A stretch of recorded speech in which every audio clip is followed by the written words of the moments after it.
नमस्कार, जोहार। मैं मोतीलाल कुमार आप सभी का स्वागत करता हूं SR maths by Motilal sir में। तो चलिए दोस्तों, आज हम लोग सॉल्व करने वाले हैं एक्सरसाइज 2.1 और 2.2। ये वन शॉट सॉल्यूशन होगा चैप्टर 2 का और ये बहुत ही महत्वपूर्ण टॉपिक है। एक एक करके हम लोग इनको देखते हैं, अच्छे से समझते हैं। तो देखिए, सबसे पहले क्या है एक्सरसाइज 2.1, प्रश्नावली 2.1। इनमें क्या कर रहा है कि किसी बहुपद px के लिए y बराबर px का ग्राफ नीचे दिया गया है। तो किसी बहुपद px के लिए क्या दिया हुआ है, px का ग्राफ दिया हुआ है। ये है, कहता है प्रत्येक स्थिति में px के शून्यकों की संख्या ज्ञात कीजिए। मतलब ये बताना है कि इस ग्राफ के बहुपद का कैठो शून्यक होगा। ठीक है, तो किसी भी ग्राफ को देखकर आप बता सकते हैं कि उस बहुपद का कितना शून्यक होगा। तो हमें उसमें देखना क्या है, तो उसमें हमें केवल देखना है कि वह ग्राफ x अक्ष को कितना बार काट रहा है। तो px के शून्यकों की संख्या जो होती है वह x एक्सिस को काटने वाले बिंदु होते हैं। ठीक है, तो देखना है कि px का ग्राफ x अक्ष को कितना बार काट रहा है। तो यहां देख रहे हैं कि ये जो px का ग्राफ है ये x एक्सिस को एक बार भी नहीं काट रहा है, x एक्सिस को एक बार भी ये ग्राफ नहीं काट रहा है। अतः इसके शून्यकों की संख्या कितनी हो जाएगी, 0 हो जाएगी। यहां सेकेंड नंबर में जो ग्राफ देख रहे हैं ये px का ग्राफ है, ये x एक्सिस को कितना बार काट रहा है, एक बार काट रहा है, इसलिए इसके शून्यक की संख्या कितनी हो जाएगी, 1 हो जाएगी। तीसरा नंबर में क्या है कि ये जो px का ग्राफ है ये x एक्सिस को देखिए, एक बार यहां काट रहा है, दूसरी बार यहां काट रहा है, तीसरी बार यहां काट रहा है, यो जा रहा था ये। तो ये x एक्सिस को कितना बार काट रहा है, 3 बार काट रहा है। अतः इसके शून्यक की संख्या कितनी हो जाएगी, 3 हो जाएगी। ये जो ग्राफ है ये ग्राफ x एक्सिस को कितना बार काट रहा है, 2 बार काट रहा है। अतः इसके शून्यकों की संख्या कितनी हो जाएगी, 2 हो जाएगी।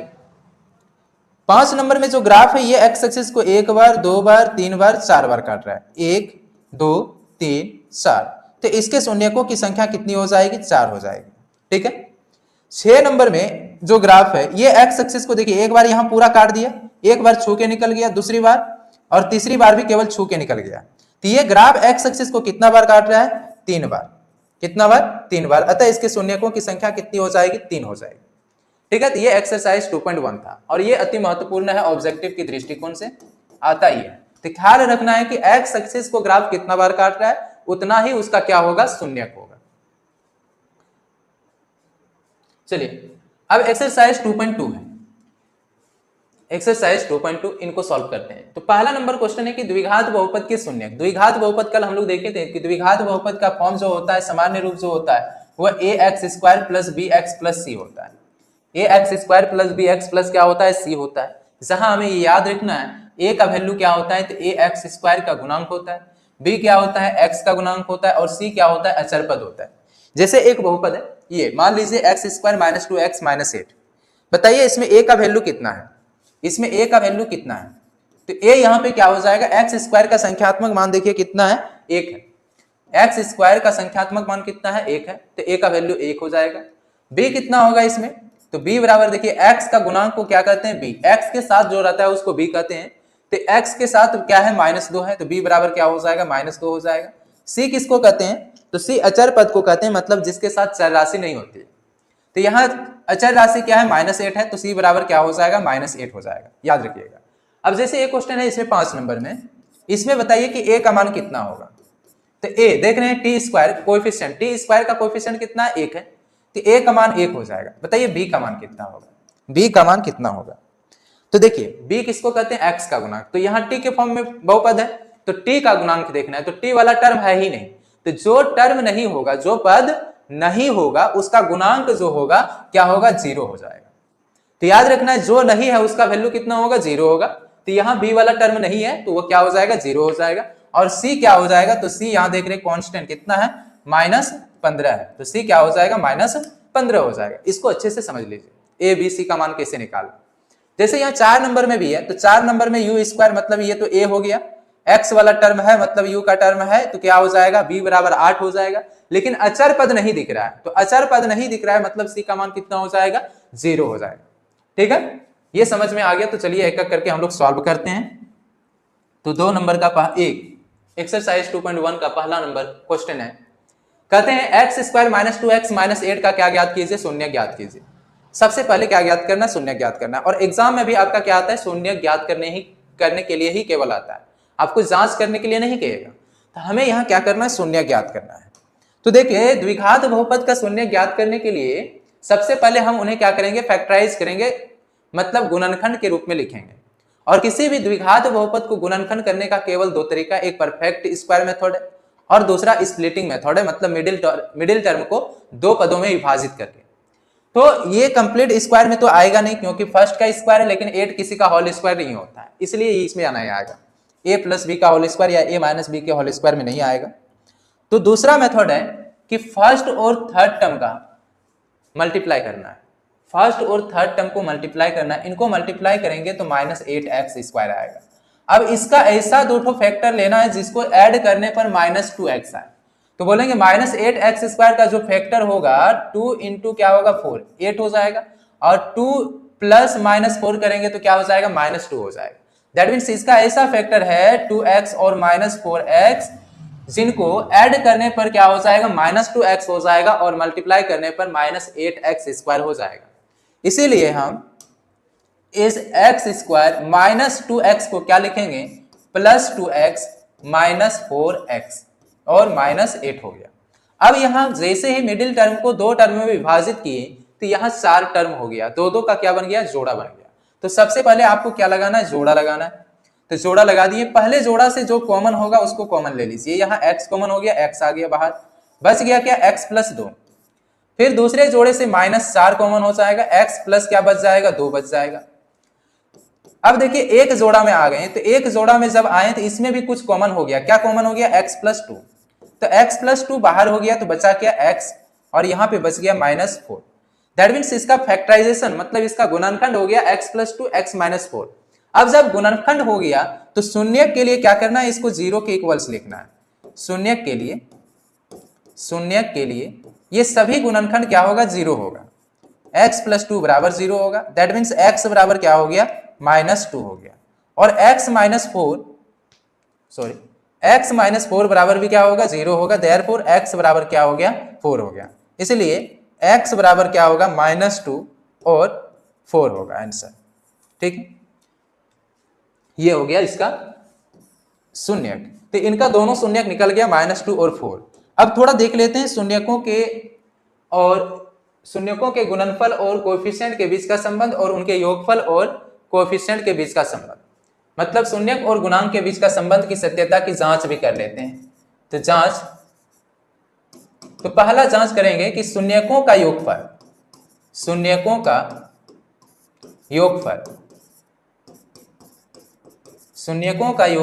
बराबर क्या होता है, -b/a।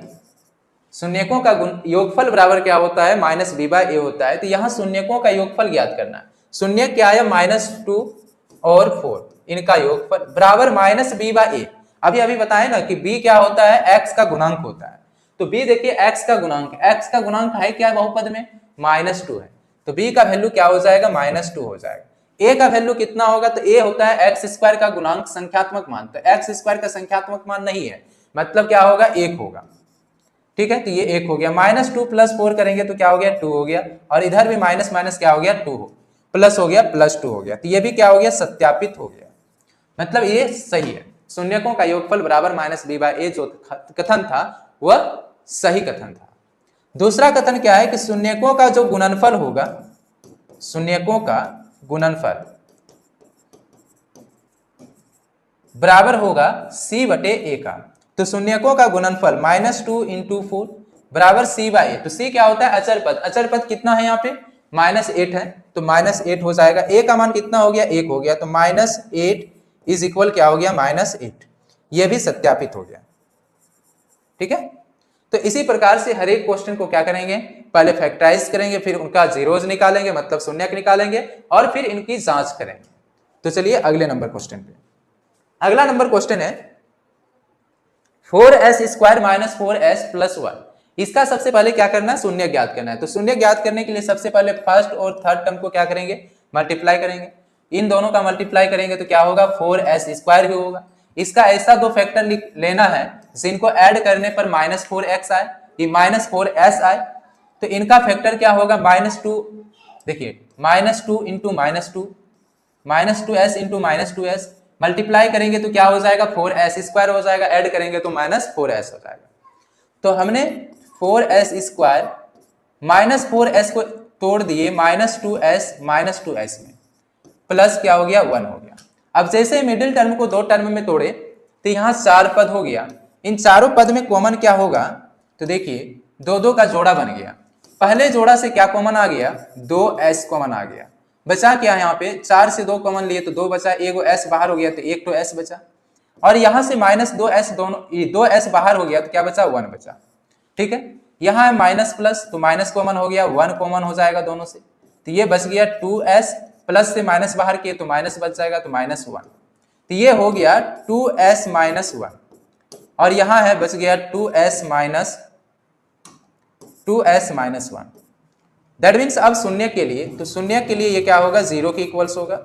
शून्य के लिए प्रत्येक गुणनखंड को 0 के इक्वल्स लिखेंगे, 2s - 1 इज इक्वल क्या होगा 0 होगा, और 2s - 1 इज इक्वल क्या होगा 0 होगा। दैट मीन्स 2s बराबर क्या हो गया 1 हो गया, देयरफॉर s बराबर क्या हो गया 1/2 हो गया, और यहां से भी 2s इज इक्वल क्या हो जाएगा 1, s इज इक्वल क्या हो जाएगा 1/2। इसलिए इनका दोनों शून्यक जो होगा s बराबर 1/2 1/2 दोनों ही सेम होगा, ये इनका शून्यक हो गया। राइट, चलिए जांच कर लीजिएगा उसी प्रकार से। अगला नंबर को सॉल्व करते हैं हम। अगला नंबर क्वेश्चन है कि 6x² - 3 - 7x, ये बोर्ड एग्जाम में आया भी है, जैक बोर्ड एग्जाम में इस क्वेश्चन को कई बार पूछा भी गया है। देखिए इसको सबसे पहले क्रम से लिखिए, घटते पावर में लिखना है, ये नहीं है उसमें, तो इसको लिख लेते पहले क्या 6x² - 7x - 3, इनको लिख लिए। अब लिखने के बाद इसका गुणनखंड ज्ञात करेंगे, तो गुणनखंड के लिए क्या बोले कि फर्स्ट और थर्ड टर्म को मल्टीप्लाई करना है, मल्टीप्लाई करेंगे दोनों को तो -18x² होगा। इसका ऐसा दो फैक्टर लेना जिनको ऐड करने पर -7x होगा, तो 18 का फैक्टर क्या होता है 9 2 18 हो जाता है, जिनको ऐड कर देंगे तो 7 आ जाएगा, मतलब 9 में 2 माइनस कर देंगे तो क्या आ जाएगा 7 आ जाएगा। तो देख रहे हैं कि इसका फैक्टर हमने क्या ले लिया 9 × 2, तो -9 + 2 करेंगे तो -7 आ जाएगा, तो ये -9x और 2x हो गया। तो 6x² -7x को हम तोड़ दिए किसमें -9x + 2x में, -3। अब यहाँ पे पेयर बन जाएगा, पहला पेयर ये दूसरा पेयर, पहले पेयर से क्या कॉमन होगा, तो 6 और 9 है, तो 6 और 9 से 3 कॉमन होगा, फिर x कॉमन हो जाएगा, तो 3 दूना 6 होता है, 2x बच जाएगा, और 3 3 × 9 होता है। यहाँ से कुछ कॉमन नहीं आने वाला है तो +1 कॉमन ले लेंगे, 2x माइनस क्या हो गया 3 हो गया। अगेन क्या देख रहे हैं कि ये 2x - 3 2x - 3 फिर से कॉमन हो जाएगा, 2x - 3 2x - 3 कॉमन हो गया, तो यहाँ पे बच गया 3x और यहाँ पे बच गया +1। फिर वही कहानी शून्य के लिए, शून्य के लिए 2x - 3 बराबर क्या होगा 0 होगा, और 3x + 1 बराबर भी क्या होगा 0 होगा। तो यहाँ से 2x बराबर क्या हो गया 3 हो गया, x बराबर 3/2 हो गया, तो x यहाँ पे आ गया, 3x बराबर क्या हो जाएगा 3x बराबर -1, x बराबर हो जाएगा -1/3। ठीक है, देयरफॉर x बराबर क्या हो गया 3/2, -1/3। ये इस बहुपद के दो शून्यक होंगे। ठीक है, फिर इनको जांच उसी प्रकार से कर लेना है एक नंबर की तरह। चलिए चौथा नंबर क्वेश्चन है, ये भी क्वेश्चन आया हुआ है ऑब्जेक्टिव में, 4u² + 8u। याद रखिएगा जब दो टर्म होगा और उसमें से कांस्टेंट गायब होगा, क्या गायब होगा कांस्टेंट गायब होगा, तो वह ऐसे सिंपल मेथड से क्या हो जाएगा फैक्टराइज हो जाएगा, फैक्टराइज हो जाएगा, मतलब इसका गुणनखंड हम आराम से साधारण विधि के द्वारा कर सकते हैं, एकदम सिंपल गुणनखंड है इसका। देखिए दोनों में कॉमन क्या है, एक जोड़ा तो है ही, कॉमन क्या है दोनों में, कॉमन है 2 नहीं 4, और 8 से कॉमन 4 हो जाएगा, u कॉमन हो जाएगा, तो 4u कॉमन हो गया, बच गया यहाँ पे u, प्लस 8 से 4 बाहर हो गया 2, u तो बाहर हो ही गया, तो इसका फैक्टराइजेशन एक लाइन में हो गया इसका गुणनखंड। तो जब कांस्टेंट नहीं रहेगा ना तो उसका गुणनखंड एक लाइन में हो जाएगा। गुणनखंड कर दीजिए, गुणनखंड करने के बाद लिखिए शून्यक के लिए, शून्यक के लिए, शून्यक के लिए, तो शून्यक के लिए 4u बराबर क्या होगा 0 होगा, शून्य के लिए 4u बराबर 0 और एक बार u प्लस 2 बराबर 0। तो u बराबर यहां से हो जाएगा 0/4। अब 0 को किसी भी नंबर से भाग दीजिए 0 होगा, यहां से u बराबर हो जाएगा -2।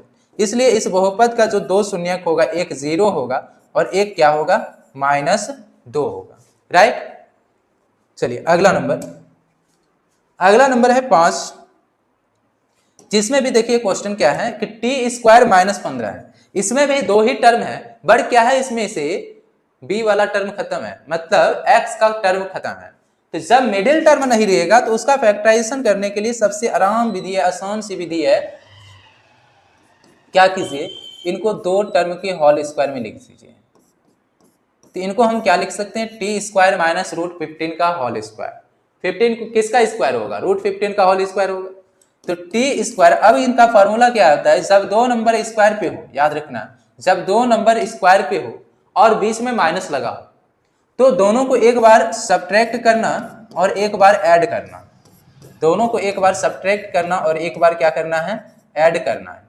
तो ये सब्ट्रैक्ट कर दिए, ऐड कर दिए, ये इनका क्या हो गया, फैक्टराइजेशन हो गया। ठीक है। अब इनका शून्यक लिखना है। तो शून्यक के लिए बहुपद को 0 के बराबर लिखना होता है। तो शून्यक के लिए दोनों ही फैक्टर क्या होगा, 0 की इक्वल्स हो जाएगा। दैट मीन्स ये हो जाएगा t -√15 बराबर 0 और ये t प्लस √15 बराबर भी 0। तो यहां से t बराबर हो गया √15 और यहां से t बराबर हो गया -√15। इसीलिए इस बहुपद का दो शून्यक t बराबर जो होगा √15 और -√15 होगा, -√15 होगा। तो ये दो शून्यक होगा इस बहुपद का। ये क्वेश्चन भी अति महत्वपूर्ण क्वेश्चन है, वीवीआई क्वेश्चन है 4 जैक बोर्ड के लिए। चलिए अगला नंबर क्वेश्चन है और आखिरी क्वेश्चन होगा इसका, 1 नंबर का। कहता है कि 3x² - x - 4 का गुणनखंड ज्ञात कीजिए, शून्य ज्ञात कीजिए। तो सबसे पहले इनको क्या करेंगे, गुणनखंड करेंगे। बस सिंपल मेथड लगेगा कि तीनों टर्म है इसमें, तो फर्स्ट एंड थर्ड टर्म का मल्टीप्लाई कीजिए। 3x² - 4 करेंगे तो -12x² होगा। इनका ऐसा दो फैक्टर लेंगे जिनको ऐड करने पर -x आए। तो -12x² का क्या फैक्टर होगा, 4 3 जा 12, तो 4x × 3x। देखिए ये 12x² हो गया, बट माइनस था, माइनस किसके साथ, -4 के साथ लग जाएगा, क्योंकि -x, तो -4x × 3x -12x², और इन दोनों को ऐड कर देंगे तो -x आ जाएगा। इसका मतलब ये हुआ कि मिडिल टर्म को हम तोड़ के लिखेंगे किसमें, -4x + 3x में। माइनस क्या हो गया, 4। अब देखिए आराम से यहाँ जोड़ा बन गया, ये फर्स्ट पेयर, ये दूसरा पेयर। पहले पेयर से क्या कॉमन हुआ, x, बच गया 3x -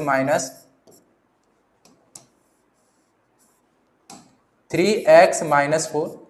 दूसरे पेयर से कुछ कॉमन नहीं आएगा, 1, यहाँ हो गया 3x - 4।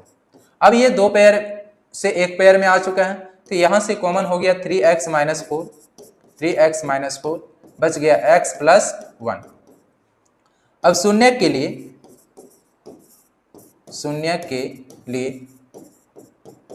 3x - 4 = 0 and x + 1 = 0। तो 3x = क्या होगा, 4 होगा, x = 4/3 होगा। x = यहां से क्या हो जाएगा, -1 हो जाएगा। देयरफॉर x = 4/3 एंड -1, ये क्या होगा, इस बहुपद का शून्यक होगा। जांच इनको कर लेना 1 नंबर के जैसे ही। तो चलिए ये 1 नंबर खत्म हुआ। तो इस प्रकार से हम किसी भी बहुपद का क्या ज्ञात करेंगे, शून्यक ज्ञात करेंगे।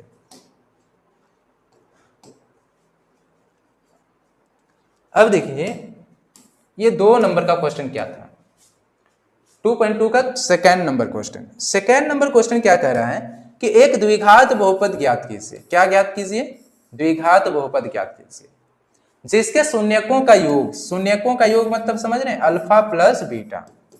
शून्यकों का योग मतलब अल्फा प्लस बीटा आपको दे के रखा है। और गुणनफल, गुणनफल किसको कहते हैं, अल्फा इंटू बीटा को कहते हैं। अल्फा इंटू बीटा हो गया गुणनफल, और शून्यकों का योगफल को क्या कहते हैं, अल्फा प्लस बीटा कहते हैं। तो ये हो गया।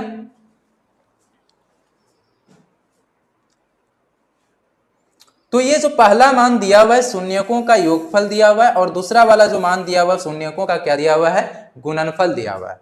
तो कहता है द्विघात बहुपद ज्ञात कीजिए। याद है द्विघात बहुपद का जो स्टैंडर्ड फॉर्म होता है वो a x square plus b x plus क्या होता है सी होता है। अब द्विघात बहुपद ज्ञात करना है तो सबसे पहले ए बी और सी का मान ज्ञात करना होगा। तो इन तीनों का मान निकालेंगे पहले, इसके बाद क्या होगा द्विघात बहुपद ज्ञात होगा। तो चलिए एक एक करके सॉल्व करते हैं। तो पहला नंबर क्वेश्चन है 2 का, जिसमें दिया हुआ है शून्यकों का योगफल 1/4 और शून्यकों का गुणनफल -1। तो याद है हमें कि शून्यकों का योगफल जो होता है अल्फा प्लस बीटा जो होता है वो -b/a के बराबर होता है, -b/a होता है। ये कितना हो गया 1/4।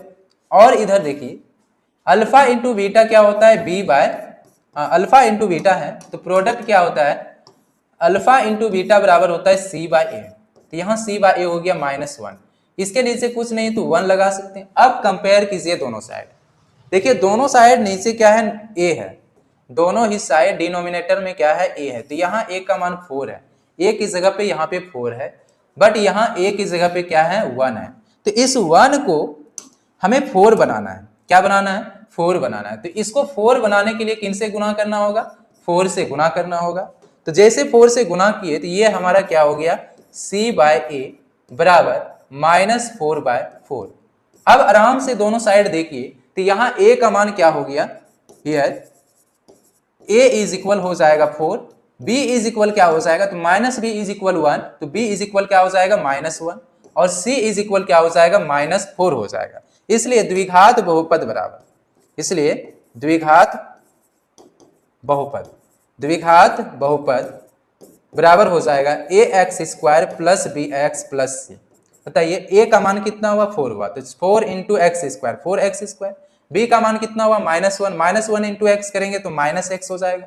फिर प्लस c का मान क्या हुआ -4 तो प्लस माइनस -4 हो गया। तो ये हमारा द्विघात बहुपद हो गया, राइट। तो चलिए अगला नंबर है कि अल्फा प्लस बीटा कितना है √2 है। शून्यकों का योगफल √2 है और शून्यकों का गुणनफल 1/3 है। तो शून्यकों का योगफल जो होता है अल्फा प्लस बीटा वो -b/a होता है। -b/a बराबर हो गया √2 बट्टे क्या लिख सकते हैं 1। और अल्फा प्लस बीटा क्या है अल्फा प्लस बीटा जो होता है c/a होता है बराबर क्या है 1/3 है। तो यहाँ देखिए a का मान कितना है, यहाँ पे कंपेयर जब करेंगे तो a का मान 1 है, यहाँ a का मान 3 है। तो a 3 है, यहाँ 1 है। तो इस 1 को 3 बनाने के लिए हम क्या करेंगे 3 से गुना कर देंगे। अगर नीचे 3 से गुना करते हैं तो ऊपर भी 3 से गुना करना होगा। देयरफॉर यहाँ से क्या हो गया -b/a बराबर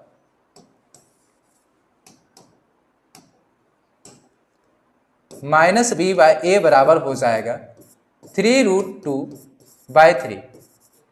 अब बताइए a का मान यहाँ पे 3 है, यहाँ भी a का मान क्या हो गया 3 हो गया। देयरफॉर a बराबर कितना हो गया 3 हो गया। b बराबर कितना होगा तो माइनस उधर चले जाएगा तो -3√2 हो जाएगा। और c बराबर कितना हो जाएगा, c का मान कितना हो गया 1 हो गया। तो a b c तीनों का मान निकल गया। इसलिए द्विघात बहुपद, इसलिए द्विघात बहुपद बराबर, तो द्विघात बहुपद बराबर ax² प्लस bx प्लस क्या होता है c होता है। तो a का वैल्यू कितना हो गया 3 हो गया तो 3x², b का वैल्यू क्या हो गया -3√2 तो -3√2 हो जाएगा x, और c का मान क्या हो गया +1 तो +1 हो गया। ये इसका आंसर हो गया। अगला नंबर है अल्फा प्लस बीटा, शून्यकों का योगफल जो दिया हुआ है 0 दिया हुआ है। शून्यकों का योगफल 0, दैट मीन्स क्या हुआ -b/a का वैल्यू 0। अच्छा 0 के भी नीचे 1 लिख सकते हैं। अल्फा प्लस बीटा यहाँ क्या है c/a होता है। अल्फा प्लस बीटा शून्यकों का योगफल जो गुणनफल जो होता है c/a होता है बराबर √5। तो इसके भी नीचे 1 लिख सकते हैं, दोनों के नीचे कुछ नहीं था तो 1 1 हो जाएगा। तो बताइए a यहाँ भी 1 है, a यहाँ भी क्या है 1 है, इसीलिए यहाँ पर a का मान कितना हो जाएगा 1 हो जाएगा। b का मान क्या हो जाएगा तो -b बराबर 0, तो b बराबर क्या हो जाएगा 0, और c बराबर क्या हो जाएगा तो c बराबर हो जाएगा √5, c बराबर √5। इसलिए द्विघात बहुपद बराबर, तो द्विघात बहुपद बराबर हो जाएगा ax² plus bx plus c। तो a का वैल्यू क्या हो गया 1, तो 1 × x², b का वैल्यू क्या हो गया 0, तो 0 × x खत्म हो गया 0, प्लस c का मान कितना हो गया √5 हो गया। तो x² प्लस √5 हो जाएगा द्विघात बहुपद। अगला नंबर है कि अल्फा प्लस बीटा बराबर 1 और अल्फा इंटू बीटा बराबर क्या है, -1 है। तो अल्फा प्लस बीटा मतलब माइनस बी बाई ए बराबर क्या हो गया, 1 हो गया, ठीक है। और अल्फा इंटू बीटा क्या होता है, सी बाई ए होता है, दैट इज सी बाई ए बराबर क्या है, 1 है। यहां भी नीचे कुछ नहीं है, 1 हो जाएगा, यहां भी नीचे कुछ नहीं, 1 हो जाएगा। कंपेयर कीजिए तो ए 1 है, बी कितना है, -1 है, सी कितना है, 1 है। तो यहां पे क्या देख रहे हैं कि ए बराबर कितना हो गया, 1 हो गया। बी बराबर कितना हो जाएगा, तो माइनस बी बराबर 1, तो बी बराबर हो गया -1 और सी बराबर कितना हो जाएगा, 1 हो जाएगा। इसीलिए द्विघात बहुपद बराबर, तो द्विघात बहुपद बराबर होता है a x square plus b x plus c. A का वैल्यू कितना हुआ, 1 हुआ, तो 1 इंटू एक्स स्क्वायर, बी का मान कितना है, -1, तो -1 इंटू एक्स करेंगे तो -x, प्लस सी का मान कितना हुआ, 1 हुआ, तो x square minus x plus क्या हो जाएगा, 1 हो जाएगा, द्विघात बहुपद। चलिए अगला नंबर क्वेश्चन है कि शून्यकों का योगफल -1/4 और गुणनफल कितना है, 1/4 है, तो द्विघात बहुपद ज्ञात कीजिए। तो शून्यकों का योगफल जो होता है -b/a होता है, मतलब -b/a बराबर -1/4। यहां से देखिए माइनस माइनस कट जाएगा, माइनस माइनस क्या हो जाएगा, कट जाएगा, ये माइनस और ये माइनस कट गया, तो यहां से b/a बराबर क्या हो गया, 1/4 हो गया, ठीक है। और अल्फा इंटू बीटा जो होता है शून्यकों का गुणनफल c/a होता है, तो c/a बराबर 1/4। अब कंपेयर जो करना है तो देखना है कि नीचे दोनों का समान है कि नहीं, तो नीचे दोनों का क्या है, समान है। इसका मतलब a का मान कितना हो गया, इसलिए a का मान 4 हो गया, b का मान कितना हो जाएगा, तो b का मान 1 हो गया, c का मान कितना हो जाएगा, तो 1 हो जाएगा, तो c का भी मान क्या हो गया, 1 हो गया। तो यहां पर a b c तीनों का मान कितना हो गया, 4 1 1 हो गया।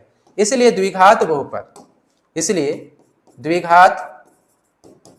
बहुपद बराबर, तो द्विघात बहुपद बराबर हो जाएगा a x square plus b x plus c. A का वैल्यू क्या हो गया, 4, तो 4x², बी का वैल्यू 1, तो 1x हो जाएगा, प्लस सी का वैल्यू 1, तो 4x² प्लस x प्लस क्या हो गया, 1 हो गया, द्विघात बहुपद। आखिरी क्वेश्चन है इसका, ये रहा, अल्फा प्लस बीटा बराबर क्या है, 4 है, और अल्फा इंटू बीटा बराबर 1 है। तो शून्यकों का योगफल क्या होता है, -b/a होता है, तो -b/a बराबर 4 हो गया। शून्यकों का गुणनफल क्या होता है, c/a होता है, बराबर क्या हो गया, 1 हो गया। अब ये फ्रैक्शन के रूप में नहीं तो इसके नीचे 1, इसके भी नीचे क्या हो जाएगा, 1। अब चेक करना है कि दोनों के नीचे समान है कि नहीं है, तो यहाँ भी 1 यहाँ भी 1, इसलिए नीचे समान है, अतः कंपेयर करके a b c का मान लिख लेंगे। अतः यहाँ पे a का मान कितना हो गया, 1 हो गया, b का मान कितना हो गया, तो -b बराबर 4, तो b बराबर क्या हो जाएगा, -4, ठीक है। c बराबर क्या हो गया, 1 हो गया। इसलिए द्विघात बहुपद बराबर हो जाएगा ax² plus bx plus c।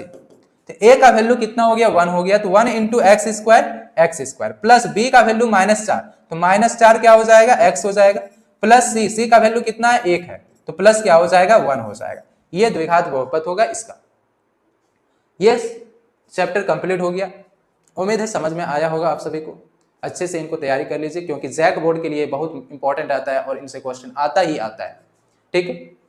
और अगर हमारा वीडियो अच्छा लगा हो, पसंद आया हो, समझ में आया हो, तो कृपा करके इस चैनल को सब्सक्राइब करना ना भूलेंगे और हमें सपोर्ट कीजिए। सपोर्ट करने के लिए आप सभी का तहे दिल से धन्यवाद होगा। धन्यवाद, आज के लिए इतना ही।